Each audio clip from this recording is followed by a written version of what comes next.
ఘనమైనటువంటి నామమైన పరచుకోవడానికి ప్రభావం ఉన్నతమైనటువంటి శ్రేష్టమైన నామములు చేయమని తెచ్చుకొని సంస్థలు అనుగ్రహించిన పరిశుద్ధమైన యేసుక్రీస్తు ప్రశస్త నామములు ప్రార్థించి వేడుకొచ్చున్నాము. హల్లెలూయా హల్లెలూయా.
సామాన్య స్థితిని దేవుడు ఎప్పుడు చేస్తాడు? కాబట్టి దేవుడు వాటిని గెలుపొందుతూ ప్రభా దైవ దేవానికి వందనాలు. దేవుని శ్రేష్టమైన ఆశీర్వాదంతో మొక్కలను ప్రతి బిడ్డ ఎత్తుపట్టని చెప్పండి. రానున్నటువంటి సమయం దయచేయండి. అలాగే ప్రభా ఈ దినంలో ప్రాముఖ్యత నా జీవితంలో గుర్తించింది ప్రభా. నిజంగా నీ సన్నిధిలో ఉంటే ప్రభా నిజంగా మేము నమ్ముతున్నాను. ఈ రోజున జీవించలేదు మీ యొక్క గెలువ వచ్చిందంటే ఆమె ఒక ప్రత్యేకమైన కార్యాన్ని చేసేది ప్రభు దాసుని పట్ల. ఆ విషయాన్ని గుర్తు చేసుకున్నప్పుడు నిజంగా ప్రతి ఒక్కరిని కూడా జ్ఞాపకం చేసుకుని బలపరిచి కృపలో ఆశీర్వించమని పరిశుద్ధమైన యేసుక్రీస్తు ప్రశస్త నామములో ప్రార్థించి వేడుకొంచున్నాము. హల్లెలూయా. దేవునికి పిల్లరా, మనము సామాన్యంగా ఉండొచ్చు. సామాన్యంగా వచ్చే దేవుడు గొప్ప కార్యాన్ని చేసుకెళ్ళిపోతూ ఉంటాడు. యూదా గ్రంథం చూసినట్లయితే స్వల్పమైన ఘనత పొందుతుడు. చూడండి, యూదా గ్రంథము 5వ అధ్యాయము 2వ వచనం. బెత్లెహేము ఎఫ్రాతా యూదా వారి కుటుంబములను నీవు స్వల్ప గ్రామమైనను నా కొరకు ఇశ్రాయేలీయులను ఏలగోవాడు నీలో నుండి వచ్చును. పురాతన కాలము మొదలుకొని శాశ్వత కాలమైన ప్రత్యక్షమవుతూ దేవుని స్తోత్రం. హల్లెలూయా. చదువుకున్నటువంటి వాక్య భాగం నుండి వర్తమానాన్ని మనం ధ్యానం చేసుకున్నాక మధ్య చేతి ఖాళీ అట్టివచ్చు. ఎవరు వచ్చే వేరింక వచ్చేట్టు చూద్దాం. గమనించినట్లయితే యూదా బెత్లెహేము ఎంత మాత్రమును స్వల్పమైన గ్రామము కావు. అది బెత్లెహేము యూదా ప్రాంతంలో ఉన్నటువంటి బెత్లెహేము యొక్క ఆ పట్టణంలో ఉన్నటువంటి గ్రామం కేవలము చాలా చిన్న గ్రామం, కుగ్రామము. అక్కడ ఉన్నటువంటి మొత్తం ఆ గ్రామంలో ఉన్నటువంటి ఇల్లు 30 ఇళ్ళు 40 ఇళ్ళు ఉంటాయి. చాలా చిన్న గ్రామం. కానీ ఆ గ్రామము ఏ పరిస్థితులు ఉన్నప్పుడు ఆ గ్రామం ఉన్నతమైన పట్టణం మీదే కట్టబడింది. ఆ కొండ మీద కట్టబడినటువంటి పట్టణమే. అయితే ఆ పట్టణం చిన్నగా, పట్టణానికి సరైనటువంటి దారులు ఉండేవి కాదట. ఒక విధంగా చూసినప్పుడు ఆ పట్టణం ఒక ఎన్నిక లేని గ్రామంలో ఎన్నుకున్నాయి చూసేవాళ్ళు. ఈ రోజున చాలా మంది కూడా కొన్ని ఇంకా పురాతన పాత గ్రామాలు చూసినట్లయితే చాలా చూసే వాళ్ళకి గాలి దొంగ సన్నిధానం ఉండదు అక్కడ. కానీ దేవుడు అలాంటి గ్రామం నుంచి ఎవరో ఒకరిని బయటకు చేస్తారండి. లేదు ఒక కుటుంబం ఎన్నిక లేదనుకోండి, ఆ కుటుంబంలోంచి దేవుడికి వ్యక్తులు బయటకు చేస్తాడు. లేదు ఒక జీవితము చాలా స్వల్పమైనటువంటి జీవితం, ఎన్నిక లేని జీవితం అనుకోండి, ఆ ఎన్నిక లేనటువంటి వ్యక్తులు బయట తీసి ఆ జీవితాన్ని దేవుడు ఆశీర్వదిస్తాడండి. దేవుని స్తోత్రం. ఎప్పుడైతే దేవుడికి నీవు ఖచ్చితంగా ఆయనకు వాక్కును నీవు వినగలిగితే, ఆయన వాగ్దానం చేసేదంటే దేవుడు ఆయన కార్యాన్ని నెరవేరుస్తాడు. అది ఎప్పుడు ఎంతకాలం అనేటువంటి మీకు తెలియకపోవచ్చు. కానీ ఈ రోజు వాగ్దానం జరిగింది కదా, తెల్లారిపాటికి మనకు కార్యం జరిగిపోతే అనుకోవచ్చు. వాగ్దానం చేసిన తర్వాత అది సంవత్సరాలు పట్టొచ్చు, నెలలు పట్టొచ్చు. కానీ ఎన్ని నెలలైనా ఎన్ని సంవత్సరాలైనా దేవుడు ఆ కార్యాన్ని నెరవేరుస్తాడు. దేవుడు నిజమైన చాలా మంది ఇంకా మారు మనసు లేని క్రైస్తవులు చాలా మంది ఉన్నారండి. ఆచారము క్రైస్తవులు చాలా మంది ఉన్నారు. వారి కుటుంబంలో వారి జీవితంలో ఎదురుగా ఉంది చూడలేదు. వారు ఎంతకాలం ఉన్నది ఆ ఆచారం ఉన్నది ఉంటారే కానీ వారి కుటుంబంలో సంతోషం ఉండదు, వారి జీవితంలో సమాధానం ఉండదు, వారికి ఏ విధంగా ఆశీర్వాదం ఇవ్వకపోయినా ధనముతో ఉండవచ్చు. ధనం ఉన్నంత మాత్రమే సంతోషం కాదు, ధనం ఉన్నంత మాత్రమే ఆశీర్వాదం కాదు, ధనం ఉన్నంత మాత్రమే గొప్పవాడు కాదు. కేవలం ధనం చూసుకుని మనం ఒక్కొక్కసారి ముడిచిపోతున్నామని నువ్వు పాతాళానికి చాలా దగ్గరలో ఉన్నావు. నీ కుటుంబం శపించబడిందనేటువంటి విషయాన్ని ఒకసారి గుర్తుపెట్టుకో.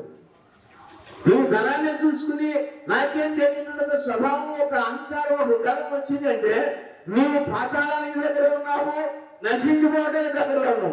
అదే దేవునికి వాక్యం, దేవుడు నాతో ఉన్నాడని నువ్వు గడిపినట్లయితే ఖచ్చితంగా దేవుడు నిన్ను నీ కుటుంబాన్ని ఎంతగా హెచ్చిస్తాడండి. దేవుని స్తోత్రం గమనించాలి. ఎంతో మంది ధనవంతులు తారుమారు చేసే దేవుడు, ఎంతో మంది దళితులు బయటికి తీసినా దేవుడు. ఎవరైతే ఆయన కలిగి ఉంటారో వారు ధనులు అంటాడు.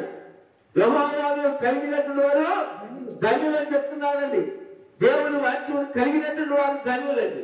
ఎందుకంటే వారిలో దేవుని యొక్క కార్యం ఉంది, వారి పట్ల దేవుని కృప ఉంటుంది, దేవుని యొక్క సమాధానం ఉంటుందండి. అదే నిజమైన క్రిస్మస్ అండి. ఈరోజు క్రిస్మస్ అదే పదాన్ని చూస్తున్నాం కానీ, ఆచారాన్ని చూస్తున్నాం కానీ నిజంగా నీ హృదయంలో మార్పు రావట్లేదు, నీ జీవితంలో మార్పు రావట్లేదు. 2 సంవత్సరాలు 2025 సంవత్సరాలు వచ్చినప్పటికీ చాలా మంది మారినటువంటి వాళ్ళు ఉన్నారు, మరణించిన వారు ఉన్నారు, మారిన వాళ్ళు ఉన్నారు. మారిన వాళ్ళేమో దేవునికి అంకితమైనటువంటి వారు ఉన్నారు, మారిన వాళ్ళేమో దేవునికి సమర్పణ కలిగినటువంటి వారు ఉన్నారు. మారిన వారు గమనించండి, అతి శ్రేష్టమైన జీవితం గడుపుతున్నారు. మారిన వాళ్ళు ఉన్నారు. మరణము సహజమే, పుట్టుక సహజమే అనుకుంటాం. కానీ దేవుని యొక్క చిత్తంలో ఈ 2 కార్యాలకు కూడా ఒక ప్రత్యేకత ఉన్నది. చూసినట్లయితే యేసుక్రీస్తు గారు పుట్టినప్పుడు 3 జ్ఞానులు తీసుకెళ్ళారు. ఏం తీసుకెళ్ళారంటే గోధుమ, సాంబ్రాణి, బంగారం. ఆయన పుట్టినప్పుడు ఆయన బాలుడు ఉన్నప్పుడే జ్ఞానం తీసుకెళ్ళారు. కానీ ఆ జ్ఞానులు అనుకున్న విధంగానే తీసుకెళ్ళారు. వారు తీసుకెళ్ళిన విధానం ఎంతే కరెక్ట్, ఎవరు దాన్ని మాత్రం వీల్లేదు. ఎందుకని దేవునితో చెప్తాం అక్కడ దానిలోనే ఆ సమర్పణలోనే 3 కార్యాలు ఉండిపోయినాయి. వాళ్ళు తీసుకెళ్ళిన వస్తువులోనే 3 కార్యాలు ఉన్నాయి, 3 సూచనలు ఉన్నాయి, 3 విధానాలు పద్ధతులు ఉన్నాయి. వాళ్ళు జ్ఞానం తీసుకెళ్లేటువంటి విధానంలో బంగారం రాజ్యానికి సూచనగా ఉంటుంది. ఒక జ్ఞానం తీసుకెళ్ళండి చెప్తా. ఆయన పరిశుభ్ర వాళ్ళు ఉండగానే ఆయన రాజ్యంతో కలపడు. అందుకే దేవుడు కూడా జ్ఞానం ద్వారా ఏర్పాటు చేయబడ్డాడు. కొన్నిసార్లు మనకు తెలియకపోవడానికి మనం ఒక్కొక్క వస్తువు తీసుకెళ్తూ ఉంటాం. ఒక్కసారి మనం దేవుడి విషయంలో మనం గుడిలో ఉన్నప్పుడు దేవుడికి ఒక్కొక్కసారి తెలియకోకుండా కానుకలు సమర్పిస్తుంటాం.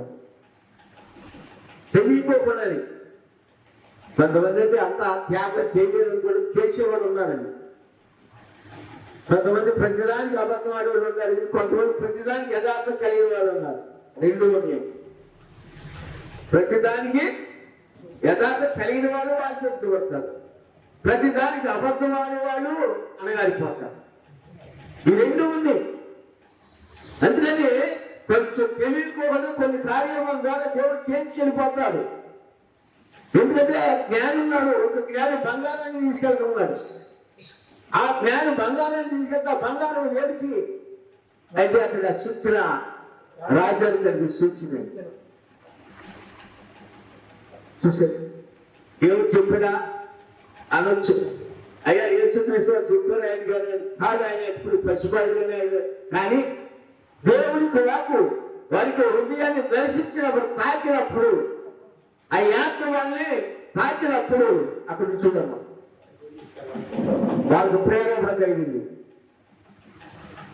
ఒక మనిషికి ప్రేరణ కలిగితేనే ఏదైనా చేయగలుగుతాడు. దేవుని గుర్తుపెట్టుకుని దేవునికి ఆత్మ చేత ప్రేరేపించబడితే ఏ కార్యమైనా నువ్వు చేయగలుగుతావు.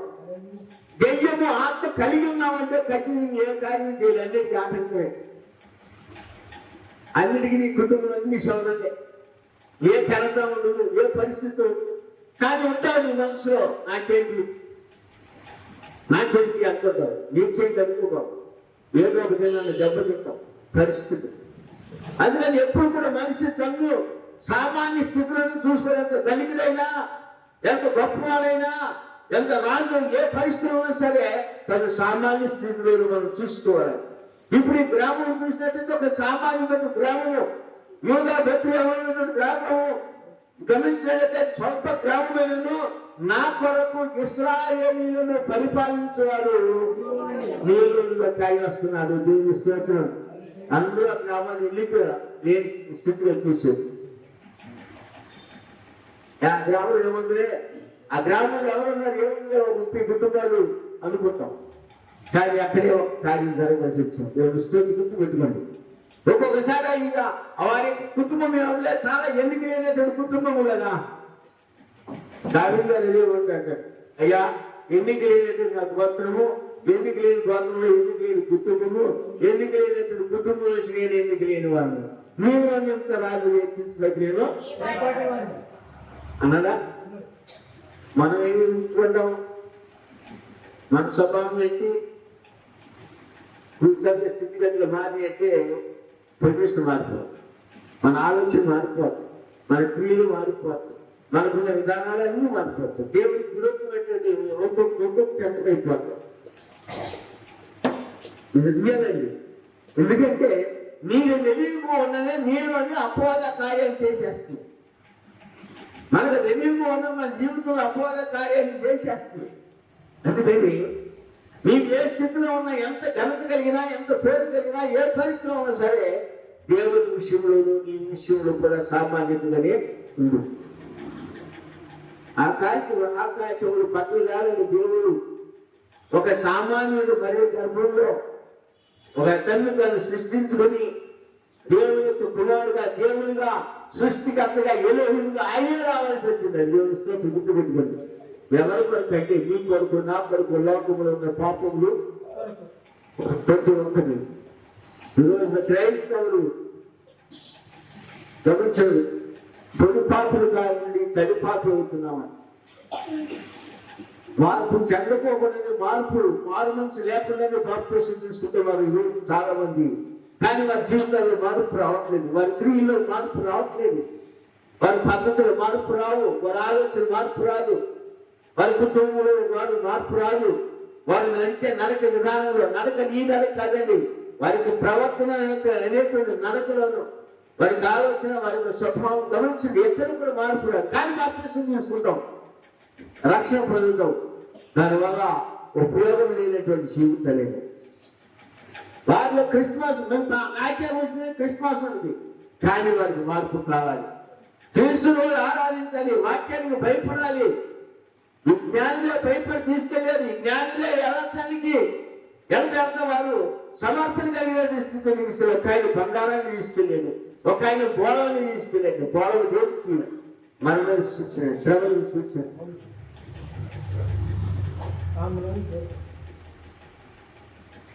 బోళము ఒక శ్రమలను సూచించండి,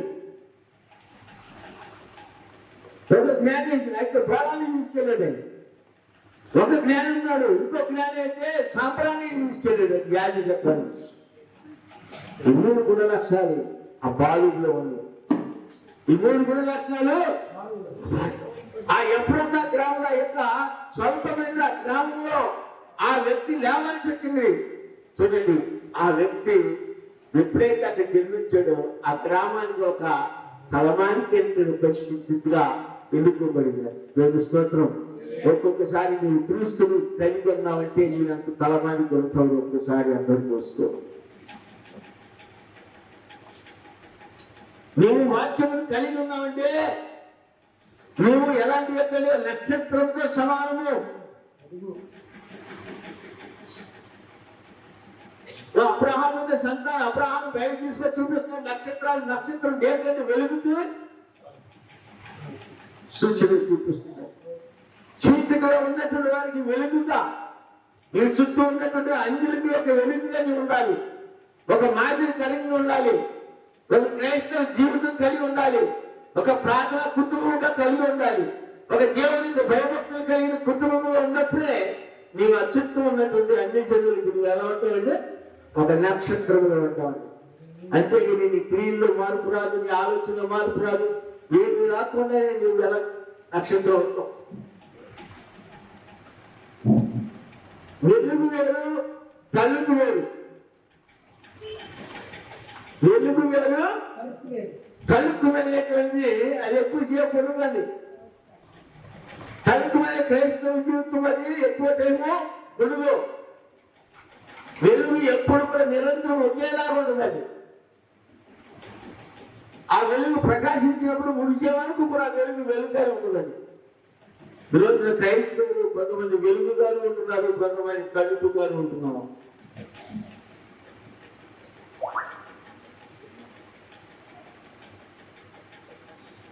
ఎందుకంటే వాళ్ళ జీవితం ఎలా ఉంది అంటే మనం దేవుడు మనల్ని ఎన్నుకున్నాడు. నిన్ను ఎన్నుకోబట్టి ఆయన నీ కొరకు ఆయన స్వరక్తిని నిన్ను కొన్నాడు, సంపాదించాడు. ఆయన వాక్యం కడిగి పరిశుద్ధమైన బయటకు తీసాడు. నీ హృదయం క్రిస్తుని కలిగి ఉండాలి, క్రీస్తుని కలిగి ఉండాలి. దేవుని వాక్యంతో ఆరాధించుకోవాలి. నీ జీవితము, నీ కుటుంబము ప్రభు దగ్గర మంచి సాక్ష్యంగా కాపాడుకోవాలి. ఈ రోజున క్రైస్తవ కుటుంబాలు సాక్ష్యాలు లేక, సాక్ష్యం ఈ సాక్ష్యం కాదండి, వారికంటే ఒక ప్రత్యేకమైన సాక్ష్యం ఉంటుందండి. ఆ సాక్ష్యం ఏంటంటే, అయ్యా దేవుని దగ్గర నేను మంచి సాక్షిగా, శ్రమ వచ్చి నాకు విడుదల ఇచ్చాడు, నేను ఆయనకు ఒక సాక్షిగా ఉన్నాను.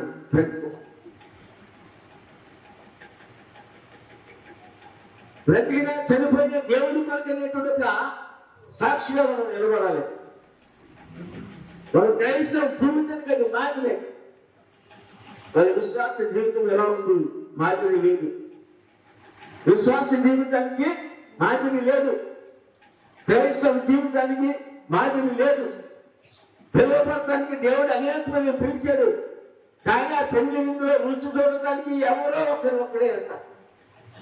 పిలువబడ్డాని అందరూ కూడా పెళ్లి వస్త్రం లేకుండా నువ్వు ఇక్కడికి ఎలా వచ్చావన్నాడు. ఒక అడిగేదా మీ జీవితం సువార్తకు తగినట్లు ఉంటుందండి? ఈ రోజున మీ జీవితం సువార్తకు తగినట్లు ఉన్నట్లా? పెళ్లి వస్త్రం లేకుండా ఎలా పెట్టి నిండిపోయారు జనం. ఈ 12 దినాలు వచ్చిందంటే ప్రతి చర్చి, ప్రతి ఒక్క చోట కూడా కోరుకులుగా ఉంటారు. కానీ వానికి ఏం లేదు, పెళ్లి వస్త్రం లేదు. కానీ ప్రభు అడుగుతున్నాడు, అందరూ చూసిన తర్వాత పెళ్లి విందు ఒక్కరు కూడా వచ్చేయడానికి, ఆ పెళ్లి విందు ఒక్కరు కూడా రుచి. ఎందుకని? వారికి సరైనటువంటి మార్పు లేదు, సరైన వస్త్రం లేదు, సరైనటువంటి విధానం లేదు. ఈరోజు క్రైస్తవులు ఎలా ఉన్నాము? నామకార్థ స్థితిలో జీవిస్తున్నాం. ఆచారపు జీవితంలో జీవిస్తున్నాము. ఎప్పుడు బట్టి దేవుని పిల్లలు ఈ గ్రామం స్వల్పమైనప్పటికీ ఆ గ్రామం నుంచి ఒక గొప్ప వ్యక్తి వస్తున్నారు. ఆ గ్రామం నుంచి ఒక ఆయన వచ్చాడు. ఆయనే ప్రభువైన యేసుక్రీస్తు. అందుచేత మొదట ద్వేషించబడింది మరియా. పుట్టిన తర్వాత మన యేసుక్రీస్తు అని అందరూ ద్వేషించారు. చాలా మంది నువ్వు ఒక్కరు సంతానం అని కూడా ఆయన ద్వేషించాడండి యేసుక్రీస్తు. నువ్వు బయలుదేరే భూమి అని కూడా ఆయన ద్వేషించాడు. ఆయన రకరకాలుగా ద్వేషించినప్పటికీ ఆయన మాత్రం ఇక్కడ కూడా నోరు గరుపలు. ఎందుకంటే ఆయన వాక్యం కలిగి ఉన్నాడు, పరిశుద్ధాత్మను కలిగి ఉన్నాడు. ఆయన నీ కొరకు నా కొరకు శ్రమ అనుభవించాలి. మన కొరకు మన పాపములు మోసుకెళ్ళే గొర్రె పిల్లయి ఉన్నాడు. ఒక గొర్రె మీద రావాలి. గొర్రె ఎప్పుడు కూడా సాగుకుంటుందండి. మేక ఏమో తెలివితేటలు కలిగి ఉంటుంది. మేక చాలా మంది మేక గుణాలు కలిగి ఉంటారు. మేక లక్షణాలు. మేక కింద దాని స్థానం వేరు, గొర్రె యొక్క స్థానం వేరండి. కానీ మేకకి అంత ప్రాధాన్యత లేదు, కానీ గొర్రెకు ప్రాధాన్యత ఉంది. గొర్రెకు ప్రాధాన్యత ఉన్నది. ఆ గొర్రె ఎవరైనా ఒక క్రైస్తవ జీవితం, మంచి విశ్వాసం జీవితం. ఆ గొర్రె కాపరిని వెంబడిస్తుందండి. ఆ గొర్రె తను ఎక్కడైతే తల వేస్తుందో, ఎక్కడ తల తీస్తే ఆ గొర్రె తెలుస్తాడు. లేకపోతే దాని స్థానం అంతా కూడా లోకమంతా కూడా కావాలి. ఈ రోజున లోక జ్ఞానంతో నిండిపోతున్నారు క్రైస్తవ విశ్వాసులు. వారు లోక జ్ఞానంతో నిండిపోతున్నాం. అహంకారంతో నిండిపోయి, ధనాపేక్షతో నిండిపోయి దేవునికి వాక్యానికి దూరం అయిపోతున్నాం. ఈరోజు విశ్వాస జీవితం మాదిరి ఉంది. నీలో నుండి రావాలి. ఇప్పుడు క్రీస్తు అనేటువంటి విషయము, ఆ వాక్యం నీలో నుంచి ఉద్భవించాలండి. అయ్యా నేను క్రీస్తుని కలిగి ఉన్నాను. అయ్యా నా సాక్ష్యం సమరేశ్వరి సాక్ష్యం చెప్తుంది. ఏం చెప్తుందంటే, అయ్యా నేను ఒకప్పుడు నేను అలా జీవించాను, ఇప్పుడైతే నేను మెస్సయ్యను కనుగొన్నానని చెప్తుంది. 50 నిజమైనటువంటి క్రైస్తవ జీవితాన్ని పెట్టుకుంది. ఆమె హృదయంలో నిజమైనటువంటి క్రిస్మస్ ఆమె పొందుతుందండి. ఎరుకో పట్టణంలో కాయన్నాడు, ధనవంతుడైన జక్కయ్య ఉన్నాడండి. ఆ జక్క అన్నాడు, అయ్యా ఇదిగో నేను ఎవరి యొక్క నేను ఒక్కగా సంపాదించుకుంటే తిరిగి దానికి 4 రెట్లు ఇచ్చేస్తాడు ప్రభా. అతని హృదయం క్రిస్మస్ కలిగి ఉన్నాడు. అతను క్రీస్తుని కలిగి ఉన్నాడండి. అతను సమర్పణ కలిగినటువంటి ఇంకా చెవిని అక్కడ చూపించాడండి. దేవుడు కొరకు విరోచన మన క్రిస్మస్ ఏంటి? మనం ఏ క్రిస్మస్ లో ఉంటున్నాం? ఆచారమైన క్రిస్మస్, ఆత్మీయమైన క్రిస్మస్, దేవుడు కొరకు క్రిస్మస్ జీవితం జీవిస్తున్నావా? నీ కొరకు జీవిస్తున్నావా? నా ప్రాణమా దేవుడు కాదు శుద్ధించము అన్ని జీవించు అనుకుంటున్నావా? అనుకో. క్రీస్తు కొరకు జీవించు. పౌలు గారు బ్రతికితే క్రీస్తే, చావైతే మేలే. ఎందుకంటే మనం క్రీస్తుని కలిగి ఉన్నాం. మన హృదయంలో క్రిస్మస్ క్రీస్తుని ఆరాధిస్తున్నాం. అంతేకాని లోకాన్ని ఆరాధించేటువంటి వ్యక్తులు కాదు నువ్వు. ఆయన బయటికి తీసేసాడు. ఎక్కడి నుండి?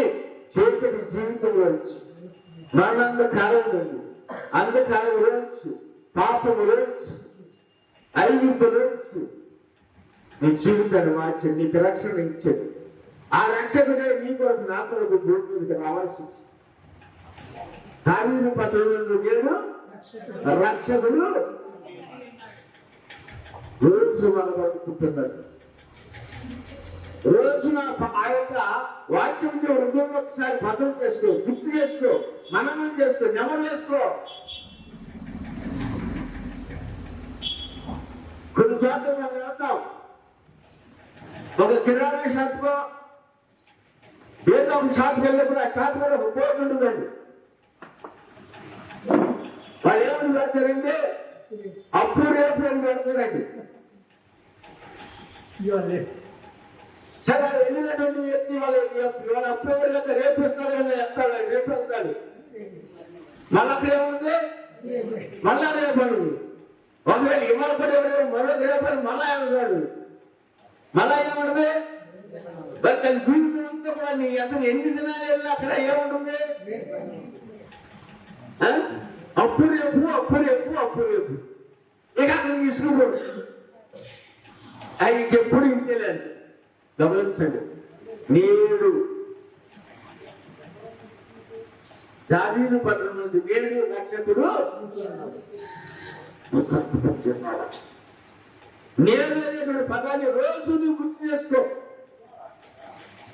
నేను నా పనులు ఆయన పుట్టాడు, నేడు ఆయన పనులు నేను జీవించాలి. నేడు నేను ఆయన పనులు జీవించాలి. ఆయన నా పనులు పుట్టాడు, ఆయన నాకు రక్షణ ఇచ్చాడు, ఆయన నా పనులు రక్షణగా వచ్చాడు. నేను ఆయనకి మంచి సాక్ష్యం ఇవ్వాలి. ఒక మంచి సాక్షి జీవితాన్ని ఆయనకి పంచాలి. ప్రతి జీవితం కూడా దేవుడికి సమర్పణ కలిగినప్పుడు మీ జీవితం ఎలా ఉంటుంది తెలుసండి. ఆశ్చర్యమైన కార్యాలు చేస్తాడు దేవుని స్తోత్రం. దేవుడు ఆశ్చర్యమైన కార్యాలు చేస్తాడండి. ప్రభువు మీద మనం ఆధారపడాలి, కానీ లోకం మీద ఆధారపడాలి.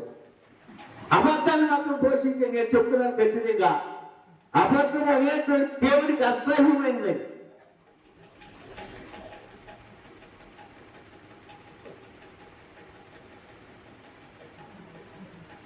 అబద్ధము వాంతి లాంటిది.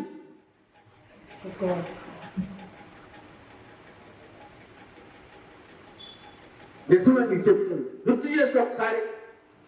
నువ్వు అబద్ధం ఆడేటప్పుడు నీ జీవితం ఒక్కసారి గుర్తు చేసుకో. నేను వాంతి చేసుకుంటే ఎలా ఉంటుంది? ఎవరి ప్రశ్న? ఎవరి ప్రశ్న అంటే అసహ్యం అనిపిస్తుంది. అది గుర్తుపెట్టు. ఇది మొదలుకొని నీ హృదయం ఏది రావాలి? ఇప్పుడు యథార్థత రావాలి. నువ్వు క్రీస్తుని కలిగి ఉన్నావనేటువంటి విషయాన్ని గుర్తుపెట్టుకో. నువ్వు పరిశుద్ధాత్మను కలిగి ఉన్నావు గుర్తుపెట్టుకో. కానీ నీవు వాళ్ళు తెలియటువంటి చేస్తుంది పర్వాలేదు అనుకుంటున్నావేమో. అబద్ధాన్ని నువ్వు పోషిస్తున్నావేమో, నీ కుటుంబం ఏమవుతుందో నీకు తెలియదు. కానీ ఆచారం క్రైస్తవ జీవితం మానేసి నువ్వు మరణం వరకు కూడా యథార్థత కలిగి ఉంది. దేవుని స్తోత్రం. ఒక మాట ఉంది, మరణం అంటే నాకు భయం లేదు.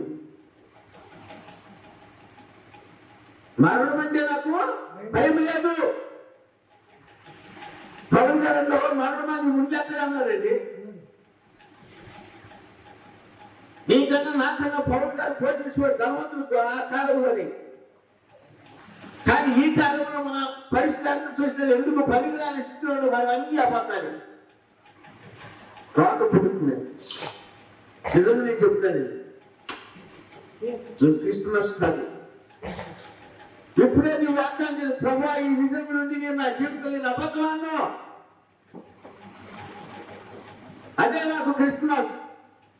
అయ్యా ఈ జన్మలో పోయి నాలో అహంకారంతో తీసివేస్తా, అదే నాకు క్రిస్మస్. అయ్యా ఈ జన్మ నుండి నాలో అసూయ ఉంటే దాన్ని తీసేసా, స్నానాన్ని తీసేసా, అదే నాకు క్రిస్మస్.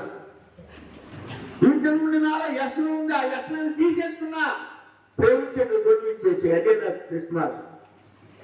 నూతన జీవితం క్రీస్తుని కలిగి ఉన్నావంటే నువ్వు నూతన జీవితం. పాతవి గతించేందుకుగా